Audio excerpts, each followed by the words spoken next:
সবাইকে শুভেচ্ছা। আশা করি যে যেখানে আছো সুস্থ এবং ভালো আছো। এই কোভিড-19 মহা দুর্যোগকে তোমরা ভয় না পেয়ে বরং সচেতন এবং সতর্ক থাকবে, সম্পূর্ণভাবে স্বাস্থ্যবিধি মেনে চলবে। তাহলে এই দুর্যোগকেই তোমরা সহজেই মোকাবেলা করতে পারবে। আমি বিজন গোলদার, সহকারী অধ্যাপক, পদার্থবিজ্ঞান বিভাগ, মাইলস্টোন কলেজ। চলো আজ আমরা পড়ায় ফিরে যাই।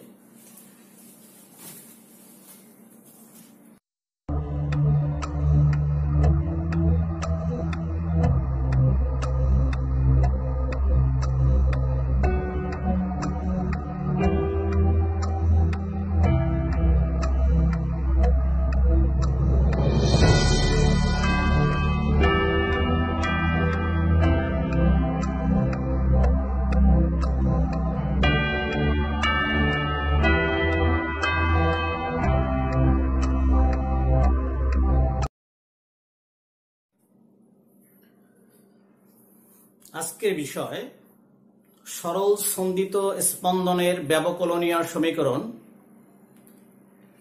এরপরে আমরা এর সমাধানও করব। এখন আমরা যেটি পড়াচ্ছি সরল সন্ধিত স্পন্দনের ব্যবকলনীয় সমীকরণ বা ডিফারেনশিয়াল ইকুয়েশন। তোমরা জানো ডিফারেনশিয়াল ইকুয়েশন আর ইন্টিগ্রেশন যেটা, এটা হচ্ছে ম্যাথমেটিক্সের একটা শাখা।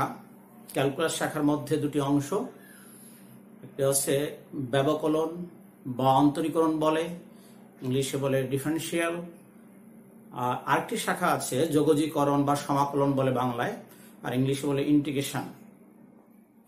ডিফারেনশিয়ালের আসলে প্রপার্টি কি? এক ধরনের অপারেটর। আমরা জানি অপারেটর হচ্ছে যে একটা গাণিতিক প্রক্রিয়া যা এক রাশিকে অন্যটা রাশিতে রূপান্তর করে, একে আমরা জানি অপারেটর।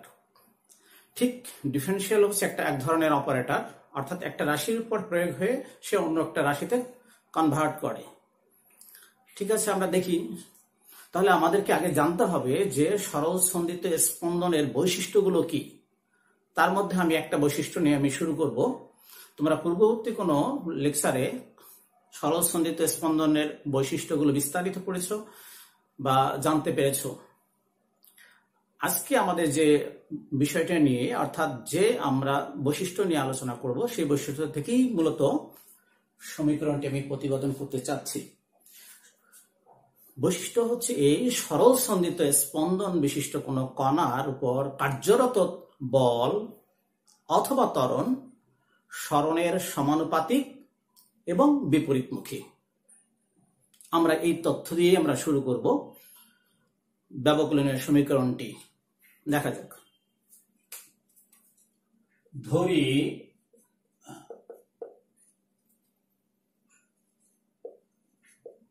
m ভরের কোন কণা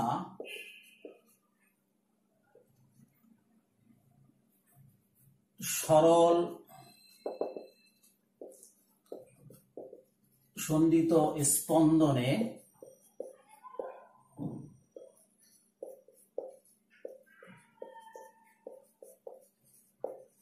স্পন্দিত হচ্ছে।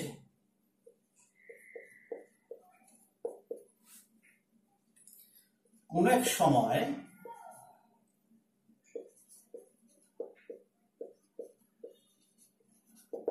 অর্থাৎ টি সময়ে তার সরণ x। আচ্ছা, তাহলে আমরা বলছিলাম কি যে এই কণাটির উপর কার্যরত ত্বরণ সরণের অথবা কার্যরত বলও বলতে পারি, কার্যরত বল অবলিক কার্যরত ত্বরণ সরণের সমানুপাতিক এবং বিপরীতমুখী। ধরি কণাটির উপর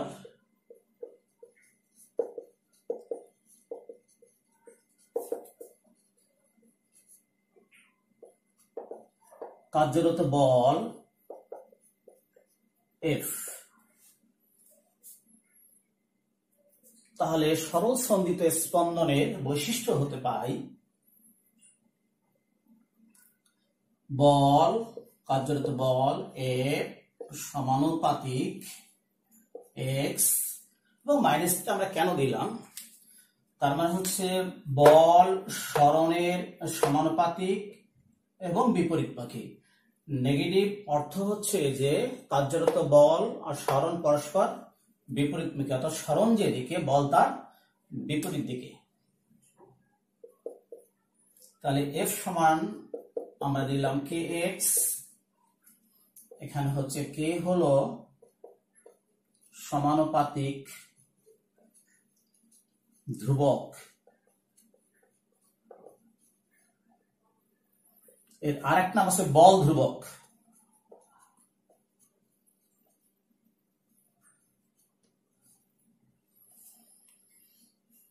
আমরা জানি F সমান সমান হচ্ছে ma, তাহলে a সমান সমান minus k by m into x,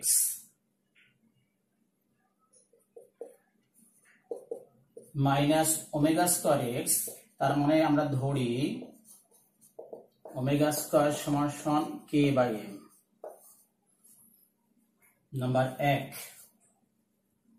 তাহলে আমরা একটা সমীকরণ পেলাম, ত্বরণ a সমান সমান হচ্ছে minus omega square x, omega square সমান সমান হচ্ছে k বাই m। এখানে ওমেগা হচ্ছে কৌণিক কম্পাঙ্ক বা কৌণিক বেগ, এখানে কৌণিক ওমেগা হচ্ছে কৌণিক কম্পাঙ্ক বা কৌণিক বেগ। দেখি এই ত্বরণটাকে আমরা কিভাবে পেতে পারি। ত্বরণটাকে মূলত আমরা এই ব্যবকলনীয় বা ডিফারেন্সিয়াল এই ফর্মে ত্বরণটাকে আমরা নিতে চাই।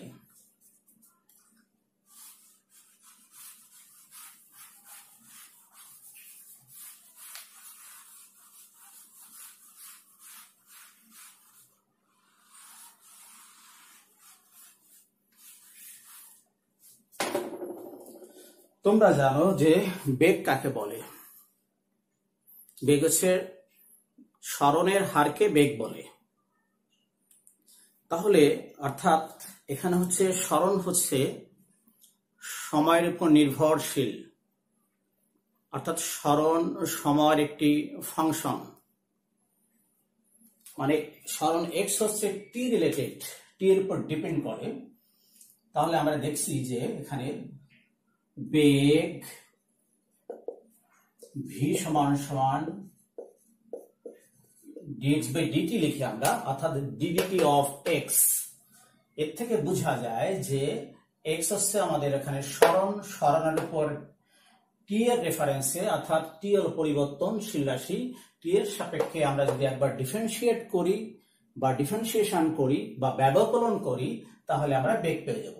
তাহলে আমার x ছিল সরণ, অথচ তার উপর যখনই আমি অপারেটর ব্যবকলনীয় অপারেটর প্রয়োগ করলাম হয়ে গেল বেগ। এটি হচ্ছে আবার অপারেটরের সুবিধাটা, অর্থাৎ একটা রাশিকে অন্য একটা রাশিতে কনভার্ট করে। তাহলে বেগ v সমান সমান আমরা পাইলাম একটা সমীকরণ। এবার আবার ত্বরণ a সমান সমান হলো dv by dt, ddt of v, v এর মানটা আমরা এখানে বসিয়ে দিব, dx বাই dt। এখানে আমরা দেখছি যে জিনিসটা সেটা হচ্ছে, অর্থাৎ ত্বরণ হচ্ছে আমরা জানি বেগের পরিবর্তনের হারকে ত্বরণ বলে। অর্থাৎ বেগকে যদি আমরা টি এর সাপেক্ষে একবার ডিফারেন্সিয়েট করি বা ব্যবকলন করি তাহলে আমরা ত্বরণ পাবো। এখানে হচ্ছে বেগ সময়ের উপর নির্ভরশীল, অর্থাৎ বেগটা হচ্ছে ত্বরণ সময়ের একটি ফাংশন। তাহলে বেগের উপর আমরা যদি একবার অপারেটর প্রয়োগ করি তাহলে আমরা ত্বরণ পাচ্ছি। এক্ষেত্রেও আমরা ডিফারেন্সিয়াল অপারেটর অ্যাপ্লাই করেছি, অর্থাৎ ছিল বেগ হয়ে গেল ত্বরণ। এবার ভি এর মানটা আমরা বসিয়ে দিলাম। তাহলে এটাতে মিনিং করে কি, টি এর সাপেক্ষে এক্স কে একবার ডিফারেন্সিয়েট করা, তাকে আবার সেকেন্ড বার ডিফারেন্সিয়েট করা, অর্থাৎ দুইবার ডিফারেন্সিয়েট করা বা ডেরিভেটিভ করা অথবা আমরা বলবো ব্যবকলন করা। সেক্ষেত্রে এটা লেখার ফরম্যাটটা কি, d square x by d t square.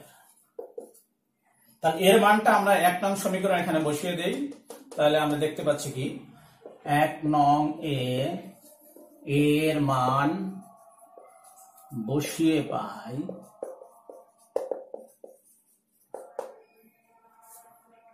তাহলে তোমরা দেখতে পাচ্ছ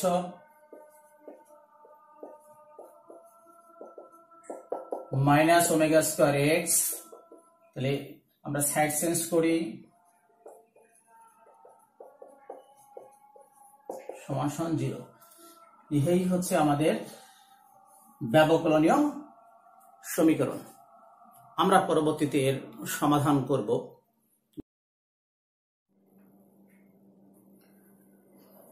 এখন আমরা যেটা দেখাবো সরল সন্ধিত স্পন্দনের ব্যবকলনীয় সমীকরণ, তার সমাধান। এর আগে আমরা দেখিয়েছি সমীকরণ, এখন আমরা দেখাবো কিভাবে এর সমাধান করতে হয়। চলো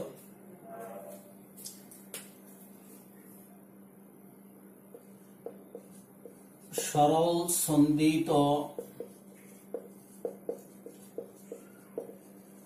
স্পন্দনের ব্যবকলনীয় সমীকরণ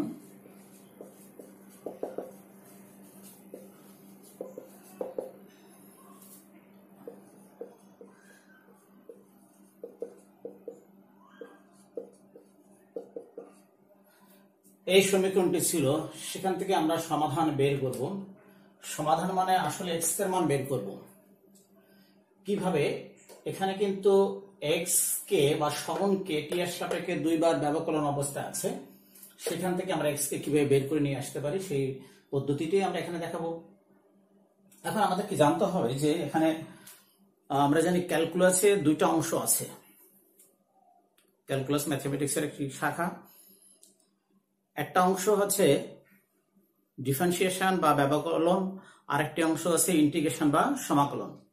ব্যবকলনের কাজ হচ্ছে আর সমাকলনের কাজ পরস্পরের উল্টো, বিপরীত। যেমন তোমরা আমার হাতে একটি ফোম দেখতে পাচ্ছ, এই ফোমটাকে যদি আমি 2টা স্টেপে, এটা তার অরিজিনাল একটা শেপ, 2টা স্টেপে এটাকে সংকোচন করি, দ্বিতীয়বার সংকোচন করলাম, তাহলে যথেষ্ট এটা মিনিমাইজ ছোট হয়ে যাচ্ছে। একে যদি আমি আবার 2টা স্টেপে বড় করি তাহলে তার পূর্বের অবস্থায় ফেরত যায়। ঠিক একইভাবে ব্যবকলন মানে হচ্ছে এখানে এক্স কে টি এর সাপেক্ষে ব্যবকলন মানে হচ্ছে এক্স কে 2 বার ডিফারেন্সিয়েট করা টি এর সাপেক্ষে বা সময়ের সাপেক্ষে, অর্থাৎ এক্স কে 2 বার ছোট করা হয়েছে 2টা স্টেপে। এখন যদি আমি কোনো পদ্ধতি জানা থাকে, যে সেটা হচ্ছে আমাদের ইন্টিগ্রেশন, এই সমীকরণের উপর যদি আমি 2 বার ইন্টিগ্রেশন করি, অর্থাৎ 2 বার আমি এটাকে ম্যাক্সিমাইজ করি, তাহলে দেখা যাচ্ছে পূর্বের অবস্থায় এক্স কে আমার ফেরত পাওয়া সম্ভব। দেখা যাক কিভাবে আমরা করব কাজটা।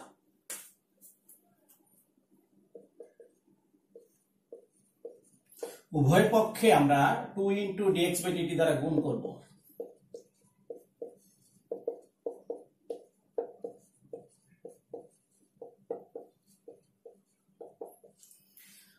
তাহলে আমরা এই টার্ম দিয়ে গুণ করলাম, ডান পাশে 0 এর সাথে গুণ করলে এটা 0 হয়ে যায়। আচ্ছা, আমরা এই টার্মটাকে একটা ফরম্যাটে নিব, দেখা যাক কিভাবে করছি। ddt of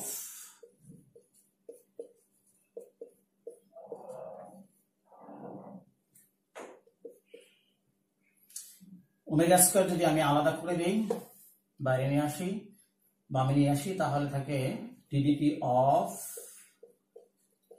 x square equals two 0। এখন এই ফরম্যাটটাই যে এটা আর এটাই যে এটা আমাদেরকে বুঝতে হবে।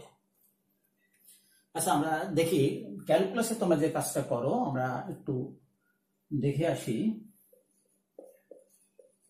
ধরো এই টার্মটাকে আমি ডিফারেন্সিয়েট করতে চাই এক্স এর সাপেক্ষে y1 এখানে, অর্থাৎ y1টা হচ্ছে এক্স এর ফাংশন, অর্থাৎ এক্স এর উপর এক্স এখানে পরিবর্তনশীল রাশি।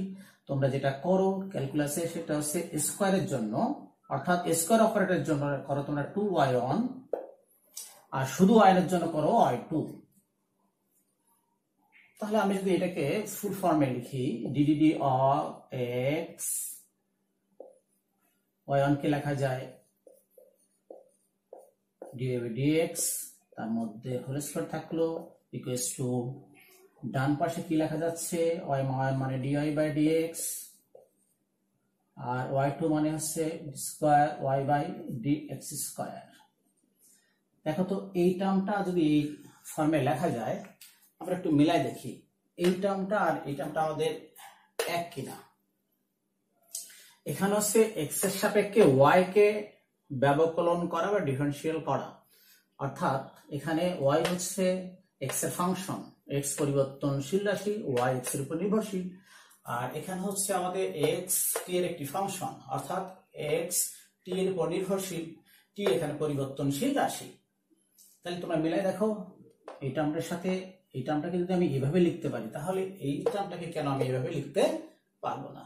তার মানে এই টার্ম থেকে এই টার্মে নেওয়া যায়। জাস্ট আমরা একটা সিস্টেম করলাম ইন্টিগ্রেশন করার। এবার এখানে আসি, দেখো এই টার্মটাও আমরা একটু সাইড নোটে দেখাই। তোমরা এটা করো, যদি y স্কয়ার থাকে তাহলে তোমরা এটাকে কি করো, স্কয়ারের জন্য 2y আর শুধু y এর জন্য লেখো dy বাই dx। তাহলে দেখো তো হুবহু মেলে কিনা বিষয়টা। x স্কয়ারের জন্য আসবে হলো 2x আর x এর জন্য আসবে dx বাই dt, কারণ এখানে t এর সাপেক্ষে এখানে x এর সাপেক্ষে। তার মানে বিষয়টা ঠিক আছে। এখন এই রাশি থেকে আমরা অর্থাৎ সম্পূর্ণ সমীকরণটিকে আমরা ইন্টিগ্রেশন করব। কার সাপেক্ষে করব সেটাও একটা বিষয় আছে, কারণ ইন্টিগ্রেশন করতে হলে পরিবর্তনশীল রাশি কি, আমরা আগেই বলছি এটা পরিবর্তনশীল রাশি হচ্ছে সময় বা t। তাহলে t এর সাপেক্ষে আমরা ইন্টিগ্রেশন করব। ddt of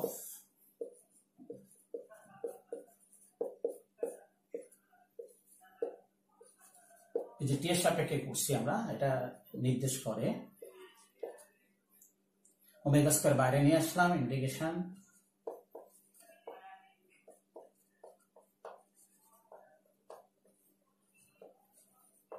এখন ইন্টিগ্রেশন দুই ধরনের, একটা হচ্ছে নির্দিষ্ট সমাকলন বা ইন্টিগ্রেশন আর একটা অনির্দিষ্ট সমাকলন বা ইন্টিগ্রেশন। নির্দিষ্ট হচ্ছে যার সীমা আছে, লিমিট আছে, আর অনির্দিষ্ট যার সীমা নেই। এই পার্থক্যটা কি? অনির্দিষ্ট সমাকলনে ইন্টিগ্রেশন শেষে একটা ধ্রুবক আসে, যেহেতু এটা অনির্দিষ্ট আমরা সেটাই দেখতে চাচ্ছি, দেখি কিভাবে সেই ধ্রুবকটা আসে।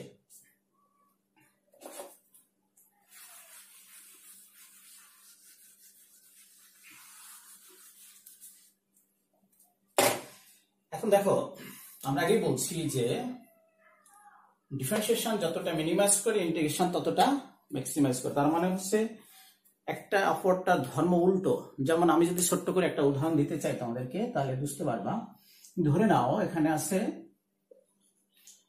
x অরিজিনাল রাশি, তাকে তুমি রুট করলে, তো রুটের কাছ থেকে এটাকে ছোট করা, এর উল্টো অপারেটর হচ্ছে স্কয়ার বা বর্গ।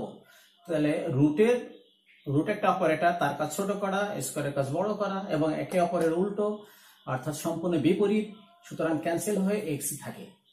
ঠিক আমরা সেই কাজটা এখানে করতে চাচ্ছি। ডিফারেন্সিয়েশন হচ্ছে ছোট করবে, আমি এটাকে ইন্টিগ্রেশন করে বড় করে দিব, মানে সমাকলন করব বা সামেশন করব। দেখা যাক, তাহলে এই দুটো ক্যান্সেল হয়ে যাবে, সামেশন আর ইন্টিগ্রেশন ডিফারেন্সিয়েশন একে অপরকে ক্যান্সেল করবে। তাহলে থাকতেছে যে টার্মটা whole square plus omega square, আর এখানে থাকতেছে ক্যান্সেল হয়ে x স্কয়ার ইকুয়ালস টু, আমরা জানি ধ্রুবকের ডিফারেন্সিয়েশন 0, তাহলে 0 এর ইন্টিগ্রেশন হবে ধ্রুবক, সেই ধ্রুবকটা হলো c, c সমান হলো ধ্রুবক। এখন এই ধ্রুবকের মানটা আমরা কিভাবে পেতে পারি? এই ধ্রুবকের মানটা আমরা একটা প্রান্তীয় মান থেকে পাবো, প্রান্তীয় মান থেকে। সে প্রান্তীয় মানটা কি আমরা দেখে নিই।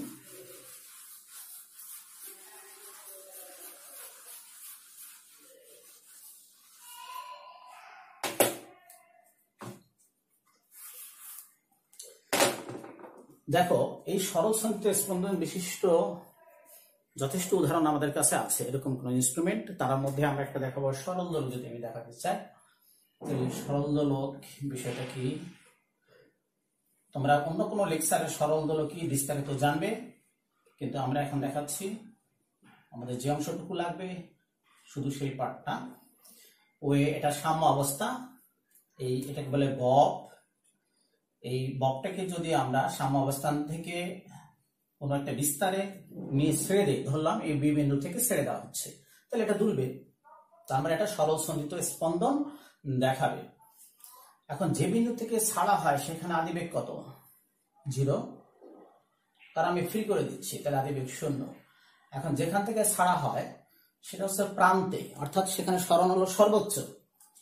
সরণ হলো x দ্বারা বুঝাই আমরা, সেখানে সরণ সর্বোচ্চ, সর্বোচ্চ সরণকে বলা হয় বিস্তার। তাহলে আমরা দেখলাম প্রান্তে বা বিস্তারে আদিবেগ কত বা বেগ কত? 0।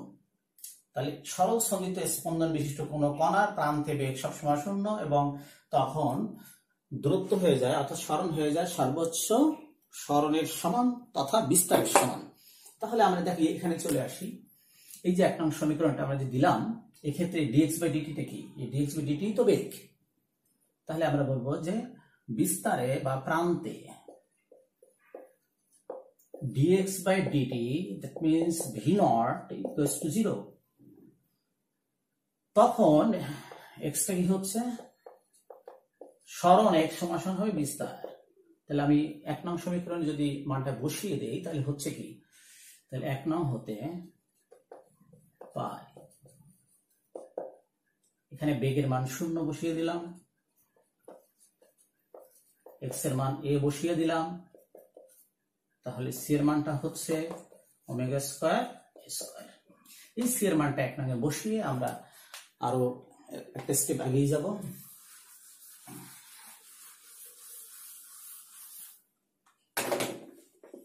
তাহলে 1 নঙ্গে c এর মান বসিয়ে পাই,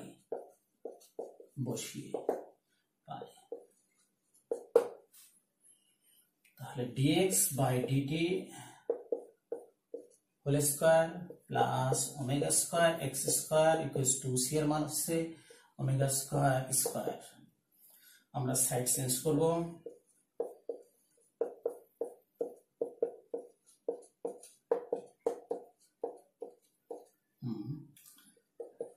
এবার dx by dt whole square omega square common নিলে স্কয়ার মাইনাস x স্কয়ার। আমরা যদি বর্গমূল করি তাহলে হচ্ছে কি dx by dt বর্গ, উভয় পক্ষে বর্গমূল করছি, তাহলে ওমেগা স্কয়ার বর্গমূল ওমেগা, আর এই রাশিটির বর্গমূল থেকে যাবে। এখন আমরা যেটা করব সাইড চেঞ্জ করব, এই টার্মটাকে আমরা বামে নিয়ে আসবো, dt কে আমরা ডানে নিব। তাহলে ওমেগার সাথে এই টার্মটা গুণ আছে, এদিকে আসলে ভাগ হবে, আর dt টা এই ভাগ প্রক্রিয়া আছে, ডান পাশে নিলে এটা গুণ প্রক্রিয়া যাবে। দেখা যাক।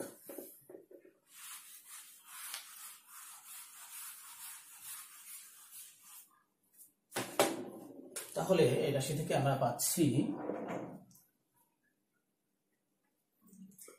dx by root of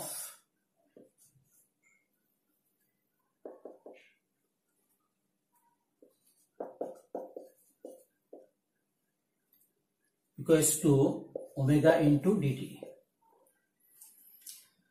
আমরা আগে একবার কিন্তু ইন্টিগ্রেশন করেছিলাম, কিন্তু এখন আমরা আবার দ্বিতীয় ধাপে এর সমাকলন বা ইন্টিগ্রেশন করব।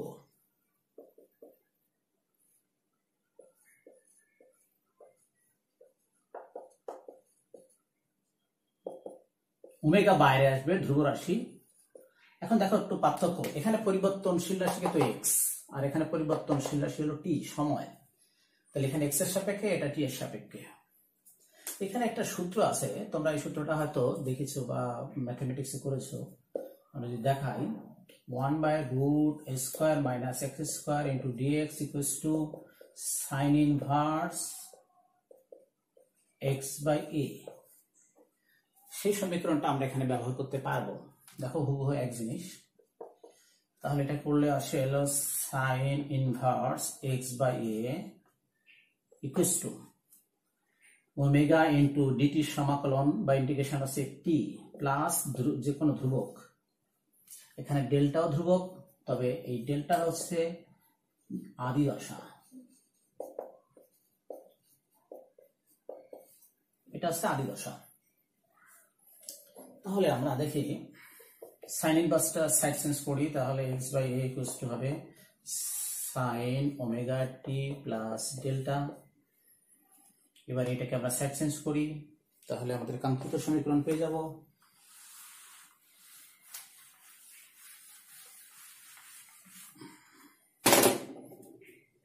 অতএব x equals to a sign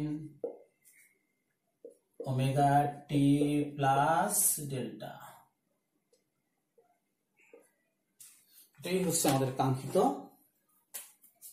সমীকরণ। তাহলে এর পরিচয়টা কি? এর হচ্ছে আমরা আগে দেখিয়েছি সর্বোচ্চ সরণ মানে বিস্তার, ওমেগা কৌণিক কম্পাঙ্ক,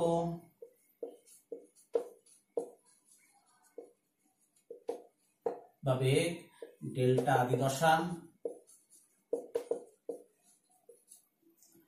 আর হচ্ছে ওমেগা টি প্লাস ডেল্টা মোট দশা, টি তো অবশ্যই সময়, আর এক্স হচ্ছে আমাদের সেই কাঙ্ক্ষিত সরণ অর্থাৎ আমাদের সমাধান। তাহলে আজ এ পর্যন্তই। তোমরা যে যেখানে আছো সুস্থ থাকো, ভালো থাকো, সবাইকে ধন্যবাদ।